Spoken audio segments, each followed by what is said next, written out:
Welcome to Season 6 of the Precision Medicine Podcast, sponsored by Trapello. This is the podcast where experts come to discuss the problems oncologists, reference labs, and payers face as precision medicine grows and consider solutions for advancing the quality of patient-centered cancer care. Be sure to subscribe at precisionmedicinepodcast.com to get the latest episodes delivered straight to your inbox. Welcome back to the Precision Medicine Podcast. I'm Karan Cushman, your host and producer, and today I've invited two visionaries to join us who are helping shape the future of cancer care through artificial intelligence. Their job today, through a very casual fireside chat, will be to help empower the rest of us to catch up with them on this transformative journey. So first, I want to welcome back a two-time guest of the Precision Medicine Podcast. He is the Executive Medical Director of Oncology Services at St. Elizabeth Healthcare.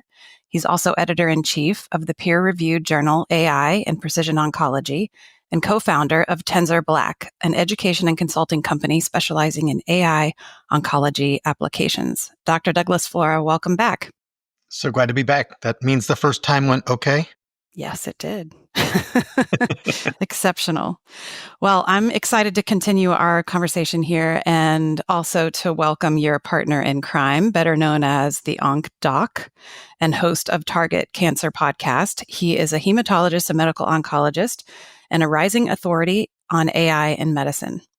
He's also a fellow co-founder of Tensor Black and serves as VP of Clinical AI Operations at Tempus AI. He's also an editorial board member for the AI in Precision Oncology Journal. Dr. Sanjay Juneja, welcome to the Precision Medicine Podcast.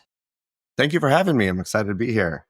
Awesome. Well, I want to just dive in at kind of a really high level, actually. We hear a lot about AI today in our lives. And when we do, we find ourselves sometimes in places of fear, maybe incredible fear, obviously some skepticism and controversy, certainly, especially when it comes to mainstream media.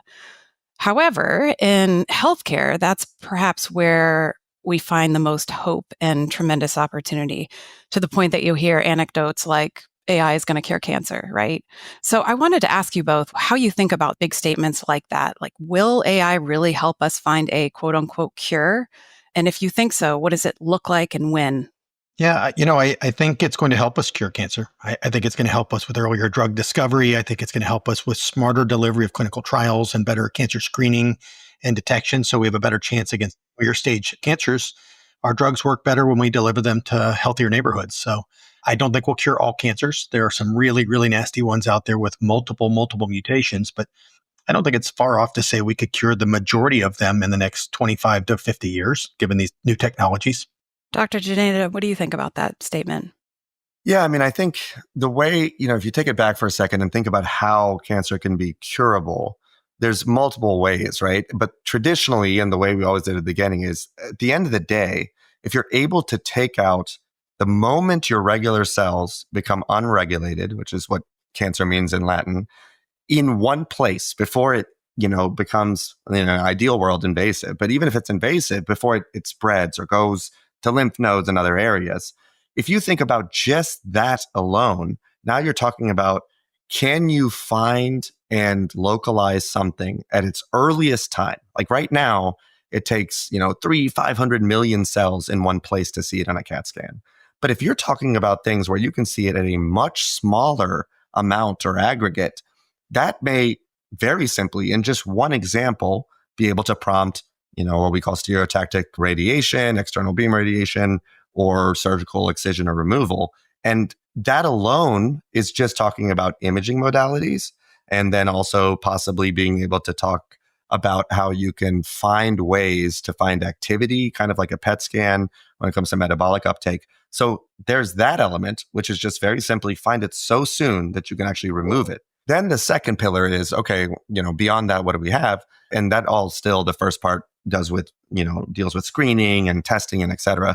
Then when you're talking about the world of requiring systemic therapy or targets, to Doug's point, this is where it just really explodes, because you can actually simulate and toggle forward what some of the things otherwise today require actual putting it in a mouse and then seeing what happens to the mouse week by week and then like documenting that and all that stuff. You can actually just simulate that. And then you can just toggle forward in 7 seconds. Okay, just go forward it, for 3 weeks and see check what happens, at least on a physiologic level. So those are 2 very early examples of how that statement is definitely not far-fetched when you kind of think of it in a more broad fashion. Karen, we've got history for this. So look at the detection of early stage breast cancers in DCIS, stage 0. Almost all of those are cured. And so what Sanjay is talking about is as these AI technologies can start to pick up 1 in a million cells in the blood and find that true needle in a haystack, it does make logical sense that we know we cure more stage 0 and stage 1 cancer patients. And so the early identification is step 1. What about prevention? We're learning much more about the gut microbiome and the mutations that drive these things. And I guess my enthusiasm is not that we're going to be curing it with chemo. It's that we're going to find cancers in their faintest footsteps and have tools at that point, whether it's preventative with medication or surgery or radiotherapy or the things that Sanjay mentioned, or go 5 years, 10 years further into the future when we start applying CRISPR-Cas9 to 4 mutations instead of 1. And we snip out the mutation that drove that cancer to lose its off switch. That's incredibly exciting to me. It is exciting. And I think, with this episode, I definitely want to start right there. And now I'm even thinking we should have started at prevention, but that'll be another episode. So if just looking at screening, right? And I think it's good sometimes to just think about a case study.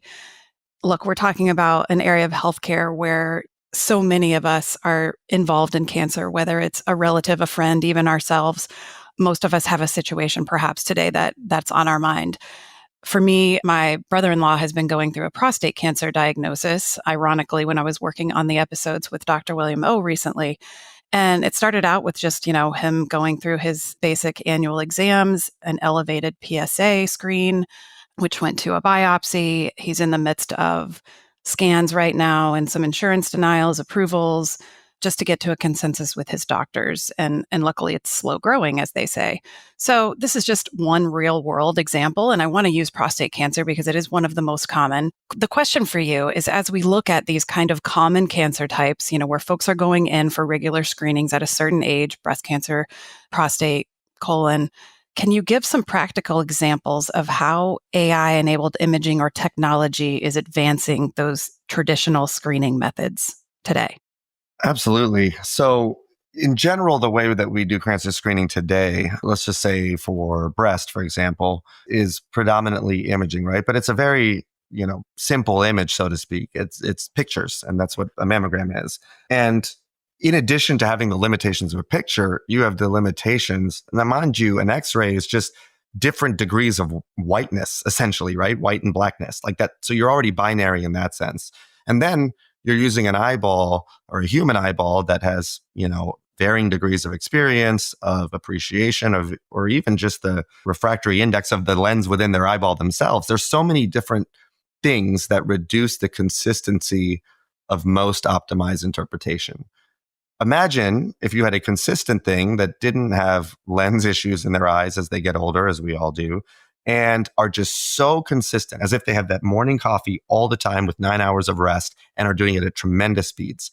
Now, early example of just taking what we have, which are pictures, but really having that consistency and recognizing differences in resonance to just unbelievable degrees, which again are also limited by the pixels on your monitor and how bright they are. So I just gave you half a dozen variables that are easy to appreciate on how ultimately when they get on the eyeballs of the radiologist and ultimately the patient, how all of that can be standardized and optimized just alone with an AI system being able to read and appreciate these things without requiring any of that.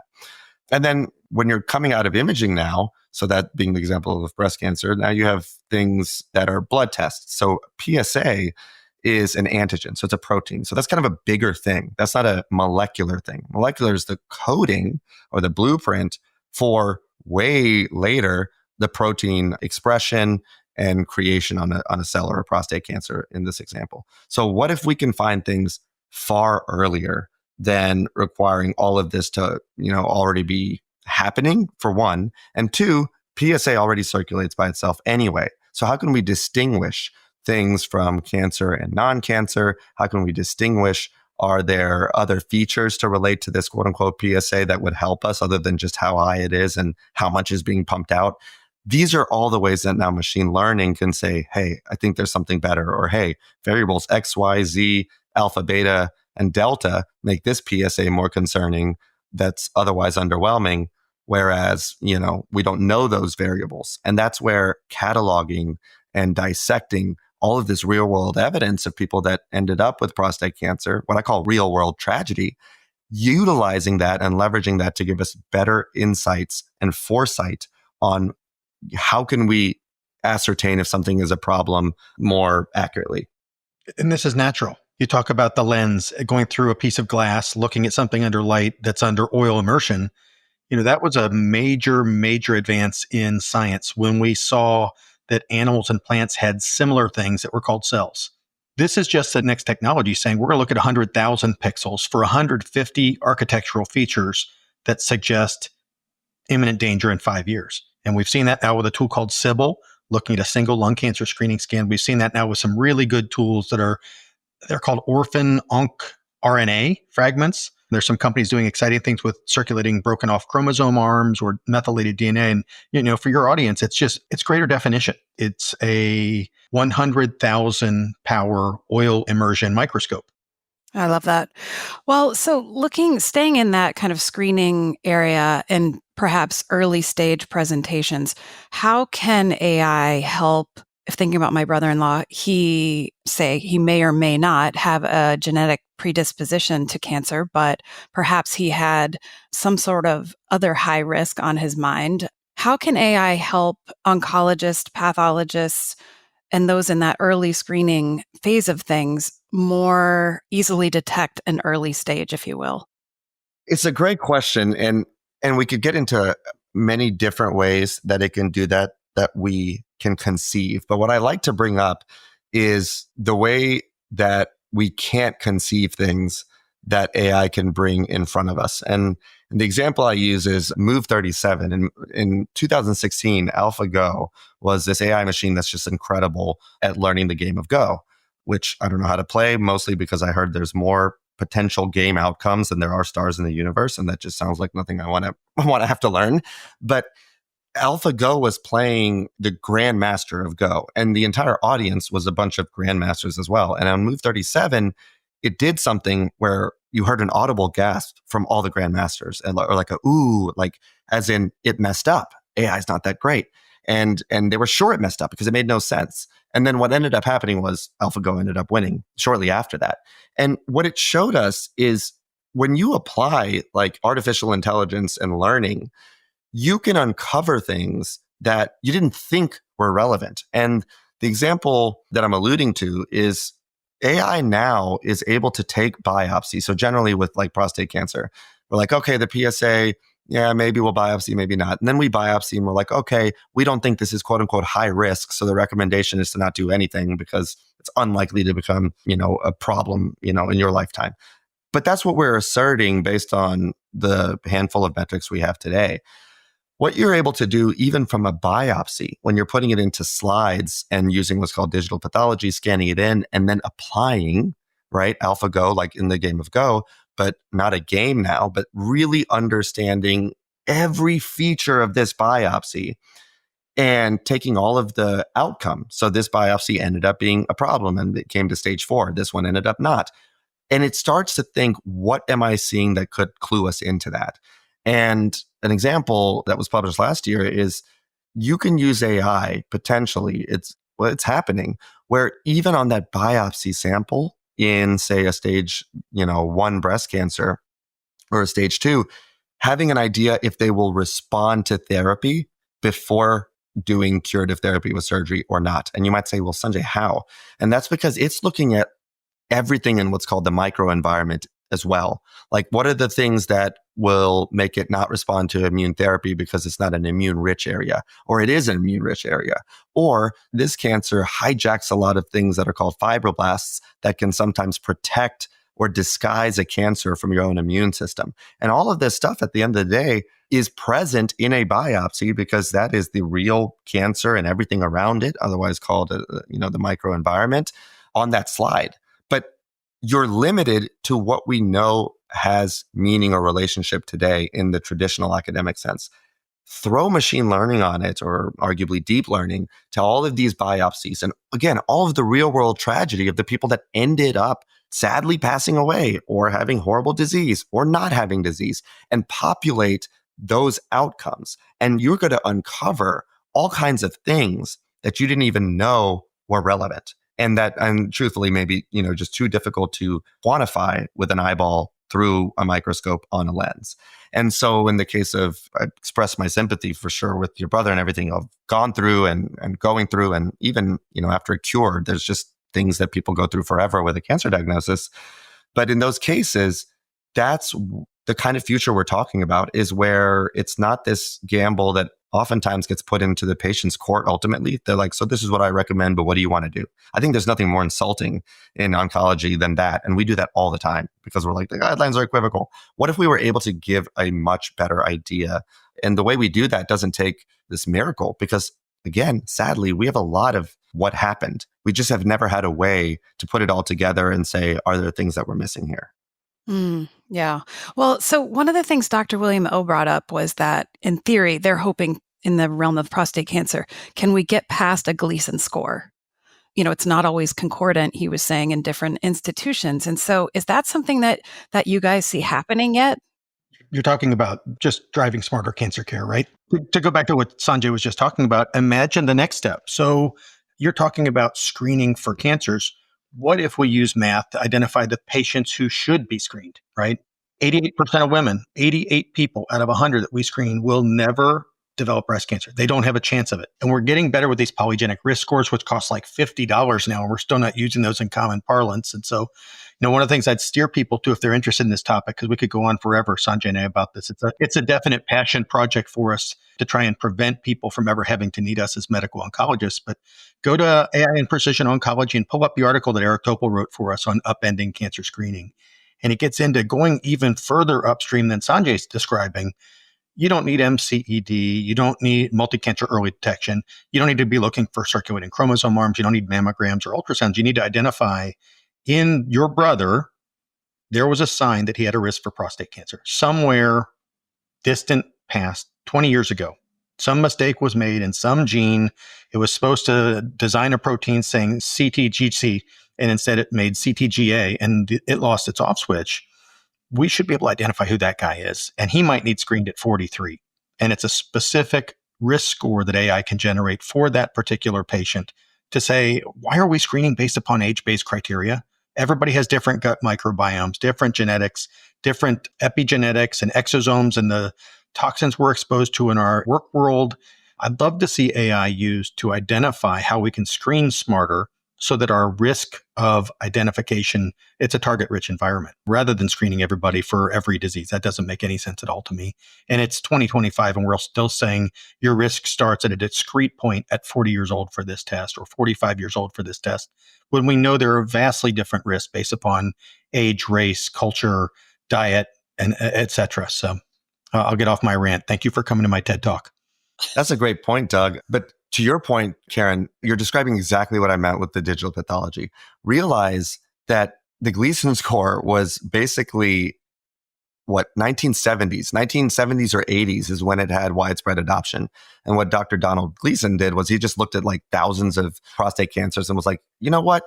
These patterns here are telling me that something is more aggressive or not. It's pattern recognition. What is AI? Pattern recognition, obviously. And he correlated as an individual that this has a relationship with patient outcome. And so what you're looking at on the slide is you're seeing how aggressive or non-aggressive appearing it looks. But remember, to the individual doing it, like it's not standardized. Is it a pathologist that is trying to appreciate, based on their some way limitations of studying and appreciation of the features that constitute aggressive or not aggressive? That's it. I mean, that's what Gleason is, well differentiated or not well differentiated, the cells on that biopsy. So again, apply something that can look at it at extraordinary depth and in a pixelated fashion, where otherwise we have to look at it again with the limitations of our eyeball. And then what about all the other things that aren't part of the Gleason score? Like this was in the 70s. This is 40 or 50 years ago, right? I think we're just going to have this explosion of, to Doug's point, and I think to all of ours, okay, can we just do better on the things that guide us? And it's a very slow process in the pre-AI era because it's just a slow process. And I'm not going to get into that. You can imagine why and how, especially for adoption. You get high insight from high volume data in extraordinarily rapid speed. I think it's just going to completely change the indices by which we are guided on what is scary, what is not, what to treat, what is not, and what really is a factor in an otherwise very elusive disease process, which is why there's somewhat justified criticism. How come we're not doing better with this whole cancer thing? Well, this makes me want to ask you both. Okay, so you just said we're in this pre-AI era, right? When are we in the AI era? Is that 5-10 years from now? I think it's like Thursday. What do you think, Sanjay? I was going to say like Wednesday by midnight. Yeah, no, we're here. It's just we're in the infancy of it. These are 5-year-old kids learning to stumble around and picking the flowers off the soccer field before they turn into full-fledged soccer players. But that's where you have to start. And I think what you're seeing is in this infancy, to speak to the multi-cancer early detection thing that Sanjay and I have been referring to, this blood test is good, but not great. It's getting better, but it really is not sensitive enough with the measures that we want and specific enough. And so these companies are approaching these problems to try and set the size of their net appropriately to screen. But you can improve their accuracy 2 ways. One is pre-test likelihood. And we've done this in medicine for many, many years, is just screen the people who you know have a predisposition for risk. And number 2 is, as AI has now taken full stride, is instead of just doing what we're doing right now with these MCED tests, and the companies are working on this, is to have a multi-cancer early detection test, not just looking at DNA methylation or DNA sequencing. Right now, it's cost prohibitive to do the bigger testing. But what if we can identify the target-rich environment, and then the next generation of MCEDs that are being developed by these companies have these tools built in at a greater degree? Now you're talking about hundreds of dollars, which can be democratized instead of thousands of dollars, which is right now, really, as Eric Topol referred to it, as the curious affluent patients are getting these things done. That's exactly right. I agree, obviously, with Doug, who's, truthfully a big mentor of mine. But I would even challenge your question from the angle of what is required to be in the quote unquote AI era. Because if you're asking it on what is possible from where AI is today as a technology, then that's Doug, Thursday, Wednesday night.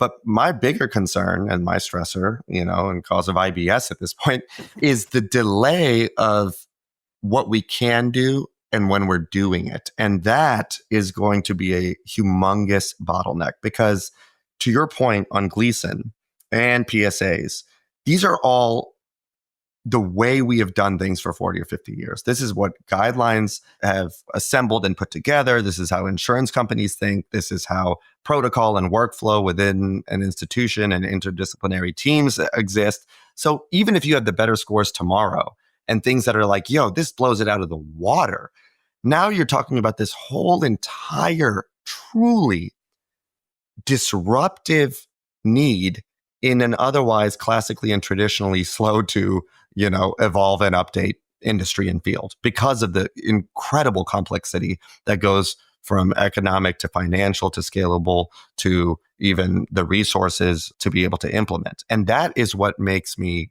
quote unquote, sick. The same way that it makes Doug and any person in oncology. We know things, we know about sequencing and we know about targets and we know about how good CAR T can save a child's life. And then yet there are plenty of Americans that are dying, to third and fourth line heavy chemo and blood cancers, not accessing the CAR T. So there is a true moral injury and hurt that happens when there is what can be, but isn't actually being delivered. And I think that's even a worse kind of pain than the one where we haven't figured it out yet. It's when you have figured it out, but the delay on the reception of where our scientific insight is. And that, it is going to be complex. It's going to be disruptive. And I just hope it's not, I hope it's doable because it's not a matter of if, it will be the way. And we will have these smarter things we've learned of how to do things. But if it's 10 years because of logistics, and we could make it 5 years with advocacy, and kind of what we're trying to do with Tensor Black is just is really amplify as loudly as possible That 5 years is a collective 5 years of suffering and tragedy and hurt and pain. And hopefully they never learn later that, oh, we could have done this, we could have done that, we could have known whatever. Was this not around when so-and-so had it? And the answer is yes, it just took so long to reach your institution in Kansas or Montana or wherever you live. That's the thing that kind of keeps me up at night. The Precision Medicine Podcast will return right after this. With the explosion of new data and biomarkers in cancer today, how can healthcare professionals keep pace to know which genes will best inform treatment decisions? Trapelo knows. Trapelo is the first single technology platform used by oncologists, labs, and payers to resolve the complexities of precision medicine in real time. Trapelo knows which patients to test and when. It knows which tests are most appropriate, which labs are preferred, and which treatments are most likely to be reimbursed. Visit trapelohealth.com to learn how you can give cancer patients the most appropriate, evidence-based treatment options when time matters most. We've got two tracks here that we're talking about, the hope and possibility for AI, how it can prevent cancer for all of us, right? So there's that. And then there's the actualization of it. How do we make that happen there's so much hope in healthcare, right? But it's an industry that maybe moves the slowest. It has all kinds of regulations. There's just this other layer of complexity. Like, how do you bring those two things together, right? And maybe AI can do that. It will in some ways. So I guess what I'm thinking about is if we're in the era of AI and I'm a woman who has a predisposition to breast cancer, what does that patient experience look like in 2030? I think we'd start earlier. So by 2030, it's quite possible that the good children's hospitals and the good pediatricians will have whole exome sequencing available to them from a heel prick when you come out of the uterus. And then we're able to have a pattern recognizer identify the things that child is at greater risk for and modify things in its childhood, infancy to predict those things. And so let's try and go back to the prevention route, swimming back upstream for the Desmond Tutu fans and quit pulling the bodies out of the river. Let's find the thing that caused the cancer in the first place. And if it is a genetic mutation, fix it. If it is a dietary thing, identify it in its earliest infancy. If it's a pharmacogenomic defect, there's all sorts of things that we're going to be detecting in teenage years, in young adult years that would predict this 24-year-old needs screens for breast cancer. This 58-year-old does not. And so that speaks to that. So let's say, to take your question a bit further, we think they're at risk for cancer. It's probably going to be identified from a blood test or some sort of fecal analyte or some other thing that they breathe out or something that's identified on one of 5,000 analytes that are drawn from something that lives in your body or on your body or attached to your body that can sample just like our continuous glucose monitors can now and say something is out of whack. This transition point has happened. Danger, Will Robinson.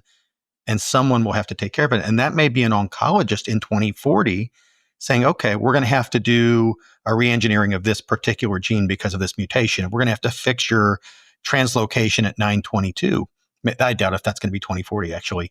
But now you're working smarter, not harder. And rather than letting these cells become these masses, you identify it when they're a couple thousand cells per million, and you adjust the thing that caused the mutation. And so that person probably doesn't need a traditional oncologist or a traditional surgeon if we get that refined.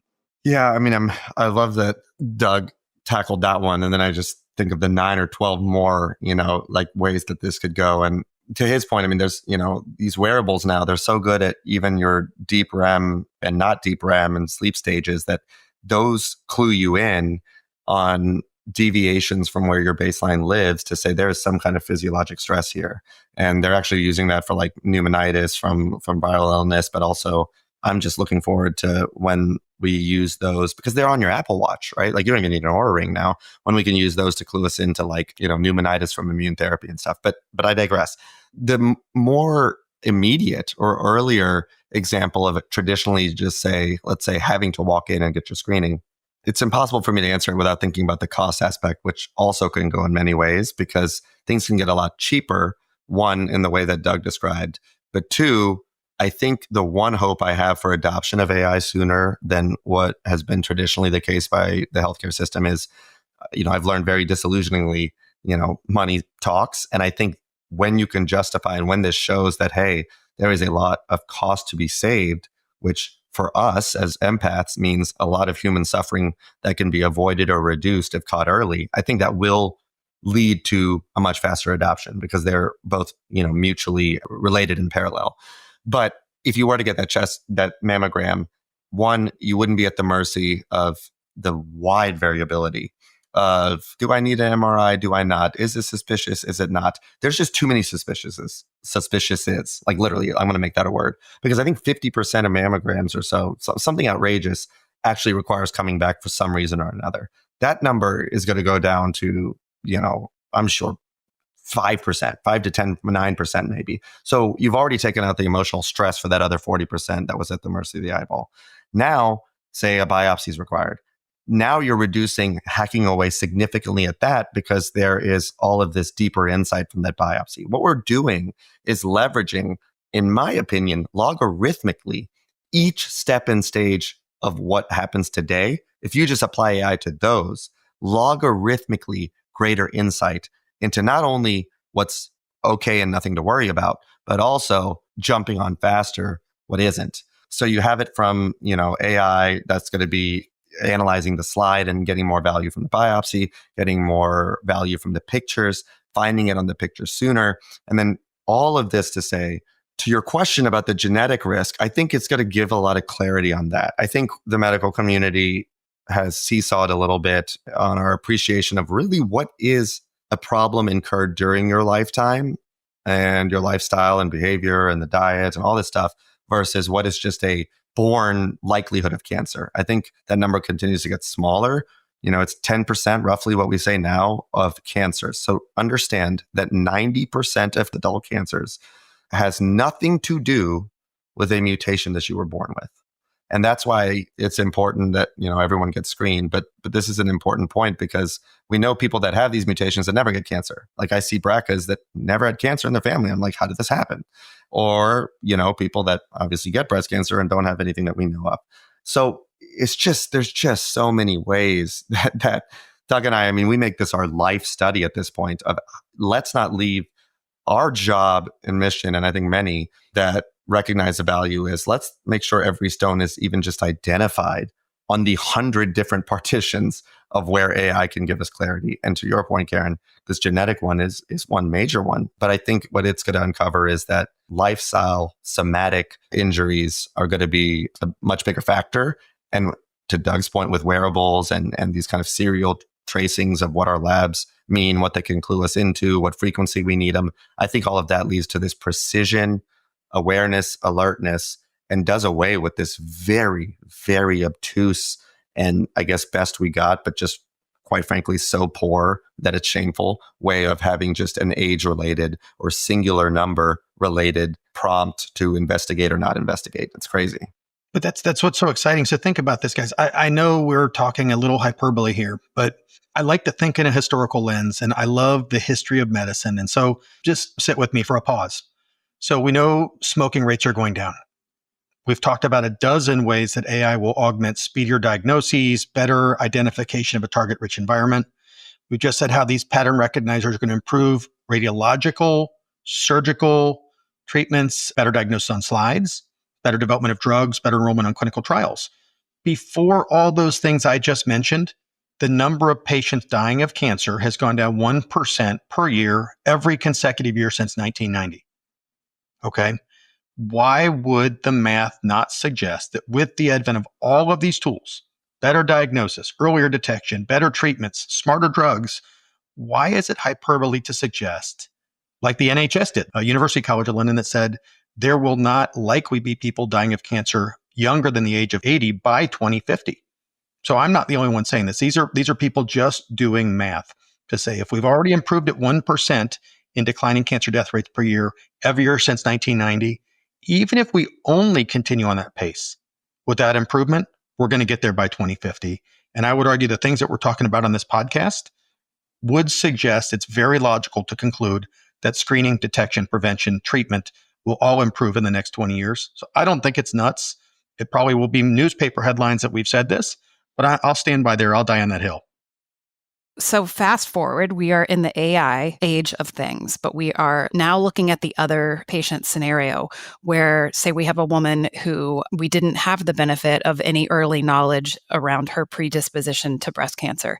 She's facing a diagnosis right now. And in the community setting today, we know that there are gaps in biomarker testing, which is the gateway to targeted treatment. So what does it look like when we're in the AI age for a woman who has been diagnosed with breast cancer and she's moving through in, say, a rural setting, moving through the AI age, knowing that, I've just been diagnosed with cancer? What does that look like? It would be very different than it does today. I love that question. I mean, look, and I mean this respectfully, but oncology and the management of oncology is very algorithm driven. Like it's not like a significant amount of abstract, artful thinking about how to do things. And even the adherence to these algorithms that are like the kind of minimal standard of, I call it minimal standard. It is standard of care, but I'm saying the standard of care is just the minimal way that everyone should be treated. Even that is not met, right? So when we're talking about it in that way, the reason I prefaced it by saying I still mean this respectfully is that we're already at a place where, because of natural language processing and large language models to just understand, quote unquote, the science or the science terminology and what this stuff means, that in the background, they're extraordinarily capable of reading anything that is documented or input into a computer. So there's very few rural places that I know of in America where everything is paper, meaning like everything, right? So you have an order in the computer, you have the report, you found out what was ordered, imaged, and completed, like say with a mammogram or ultrasound, and when it is input. AI is processing all of that in real time. So rather than a person getting the mammogram list, facilitating it to the doctor, letting the doctor know, doctor says, I'll, look at it when I can, I'll make all the calls to the 100 people on screening. All of that is immediate. That is what AI is. It's a ton of tasks in parallel at the same time that is just impossible for a human to do, which is a big bottleneck. So that facilitation of care can be immediate, is the fact that when you go in, or say you have a diagnosis, you have background quiet AI listening that says the next facilitation of this is to refer to the person to get a biopsied, or say it's biopsied. Say it's a stage 3. The moment it's biopsied and the feature of the breast cancer, so HER2 positive or triple negative, so we're talking about markers on a breast cancer, they generally, if it's stage 3, like they should generally, if they can, get treatment prior to the surgery. So the moment that picture is taken, biopsy is queued. The moment the biopsy is scanned in, it's queued to know to send that referral to a medical oncologist for the therapy. All of this happens conceivably within an hour. And then AI can then plug in that patient onto the med-onc schedule itself, because let's just say the EMR is the same in the institution. It's going to plug it in. And what people don't talk about enough is it's going to triage the importance of when this patient needs to come in, rather than always when we hear, Dr. Juneja, you're full, for 3 weeks. Do you want to squeeze them in? Do you want to move someone around? And I have to make all these decisions on the fly when I'm already seeing, 20 patients and have inpatient medicine asking me to come see the patient that's in. All this chaos, it just knows that, whoa, this is high grade. This patient's young. This is stage 3, all of this is happening immediately. And then it gets plugged into where it needs to be in my schedule to then address it, talk about the plan. When I say the regimen, and it's probably going to show on my chart and immediately give me, all the indications and data on why this therapy is needed systemic. It's like a pre-round. Like I already have everything. Go in, explain this to the patient. Patient probably already has this in real time on their own app or on their own phone. This is rural stuff. If you have iPhones and PCs that doctors are using, now you have this capability, and the patient's already completely getting this in real time. So it's not sticker shock that like, this is why you need the therapy, whatever. We talk about the consensus that we're both, aware of what's going on, everything like that. Auto-prompted prior auth team and insurance probably has auto prompts as AI. You're talking about, I'm saying all this very, in a long protracted way, because part of the reason that people don't get cured is it takes 8 to 10 to 12 weeks, by the time of a process, sometimes not uncommonly 2 to 3 months. And that always weighs on the patient's family. That kills me. They're like, this started in December, it's April. We're talking all of that goes down to 5 days. And rather than waiting to visit with a physician and not knowing what is going on, that's just not a focus in the healthcare system that is overextended. They're actually involved and made knowledgeable of the entire process the entire way. And so now you can imagine that the burnout, the stress, the juggling is better for everyone. The patient, the awareness, the physician, the schedulers, the nurse. That's what this life looks like. And you're going to get a much better likelihood of response than this. You have a 45 to 65% chance of working on this regimen because all I can look at is triple negative breast cancer, your age, and maybe a couple of other factors. AI has already processed that entire mutational and proteomic profile and realized that, hey, if you have this random protein, XYZ, whatever, they resist this treatment a little bit more, or they don't resist this and it's really good. We're going to uncover all of this insight on every variable that matters in every specific patient's case. And that is precision medicine. And that is achievable with adoption, and I'm not talking about the tech, I mean about regulatory and logistically. That's possible in 5 to 10 years. What Sanjay's saying here is the problems that prevent us from sending these tests, and I'm talking about in developed worlds, the equitable delivery of care to Africa and otherwhere is a different thing, but I'd argue those will come down as the costs of AI come down. But we don't order these things routinely because there's uncertainty amongst oncologists what test to order. There's prolonged turnaround time for results. There's difficulty interpreting results, lack of clarity of the level of evidence supporting selection of a potential treatment. The list goes on. AI checks all of the boxes. This is a test to order and a system-based thing that will automatically trigger NGS testing for specific tumors, running molecular tumor boards, doing the prior auth that Sanjay is referring to, clinical trial match, all these things. We're really talking about augmenting our ability to do our daily jobs with these tools. So I don't want to overstate that AI is the solution. AI is the tool. And if we're facile in these tools, and this is the whole reason Sanjay and I and Deborah Pad and Lakan Ajayi and David Pemberley started our Tensor Black team, is we want to democratize the information around this. The journal exists to share peer-reviewed information that providers can trust. If you learn about these tools, it will decrease your uncertainty. It will decrease prolonged turnaround time. It will decrease your difficulty interpreting test results and so on. So I guess I would encourage the physicians, the clinicians, and the crowd to get in the sandbox and start playing with these tools. They will make your daily lives easier. Yeah, I just need to put an asterisk. When Doug said about clue you into the mutational testing, AI is going to know that this is stage 3 HER2 positive. Immediately, that pathway is going to queue up without any human in between to schedule that patient to come in to get their blood work. Like it just knows because it knows immediately that this is stage 3 HER2 positive. On your way out, like of that biopsy, potentially you're stopping to get your blood. And then now you have, everything that you need. I mean, it's there's just so many different ways. It's crazy. And again, I think we should all have IBS because it's a matter of not if, but when. And the when is where podcasts like this and, forward-thinking companies, all these kind of tech focused, they're pharma in the past and now, classically meaning like on therapeutics. I think, and then maybe I'm being over optimistic, but I think it's being treated differently because it's being recognized and the tension's there. But the stressor for all of us should be not if, but when, because we influence the when. I love it. Well, I really appreciate you both for being with me today. We've got an awesome 45-minute episode here that's just scratching the surface of AI in oncology and in precision oncology. And I'm going to get you both out of here in a second, but 2 more questions, maybe 3 quick questions. If folks want to find you both on social media, we already talked about the journal, but what are the easiest and best ways for folks to contact you both? We're both very active on LinkedIn. Sanjay is all over TikTok, Instagram, YouTube. That's right. Forgot. I have a podcast. It's called AI in Healthcare. It was Target Cancer Podcast, and we've changed it to AI in Healthcare. It's on Spotify, Apple, all those different podcasts. And then our journal and our website, tensorblack.ai, is where we plan on putting out a lot of not just the information, but places that you can, go to conferences. We go as often as we can because we all have to learn about it. Like the human component is just understanding and leveraging it. Like that's the ultimate bottleneck. And Doug's Substack's really good. I got to give a shout out for that. Absolutely. Well, okay. So my last maybe question is take yourselves back to you're an undergrad, right? With the idea of wanting to be a doctor. And because we talked about this recently.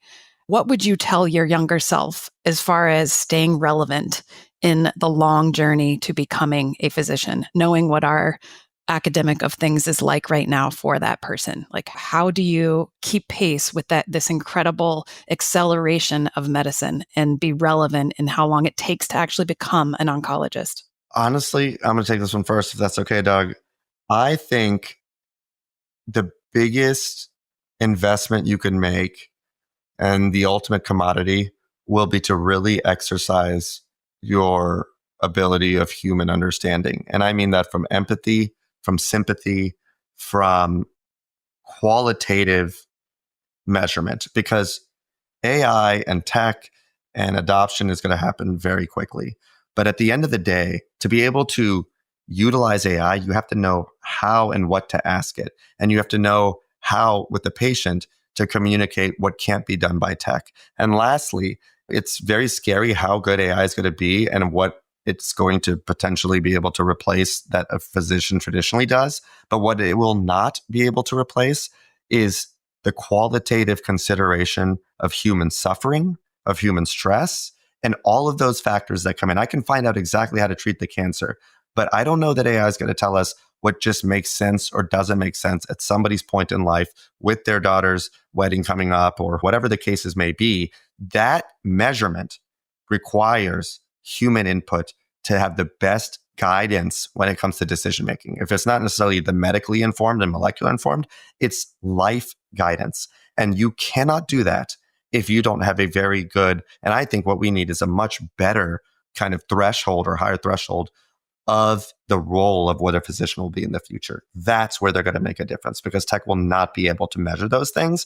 And if you can't communicate them and receive them and guide in that capacity, I don't know that that would be tomorrow's physician's role of either success or real, value for otherwise something that's so scary. Our job is to be at the wheel here. We were not at the wheel when the electronic medical records came at us. And I think providers have a responsibility to guide these discussions. And that means we got to spend as much time learning about these tools as we do immunology and genomics now. And I'm really gratified for this next generation. My daughter's a medical student, and this is built in for them. Every preparation for every test, every presentation they receive is digested by a GPT model. Practice questions are generated. And to go one step further than what Sanjay suggested, I think we're going to be looking for a different sort of medical students, because we're no longer going to be selecting people based upon performance on the MCAT, because it's not going to be as important that you can memorize the Krebs cycle. You'll never need to do that again. And if you do, you're going to be learning it from an AI agent that's perched on your shoulder like Jarvis on the Marvel movies. So I would say, I don't think as a med student coming up, I would spend a lot of time learning the tech or learning coding or informatics. And Sanjay and I just had this conversation around, do you need to learn informatics? I think it's baked in by the time these kids get out of school. And you won't have to learn it. It's going to be part of your actual life. Your mirror is going to be able to tell you things that you don't know when you stare at it in the morning. So I'd say take philosophy courses, learn to ask better questions, learn to be curious.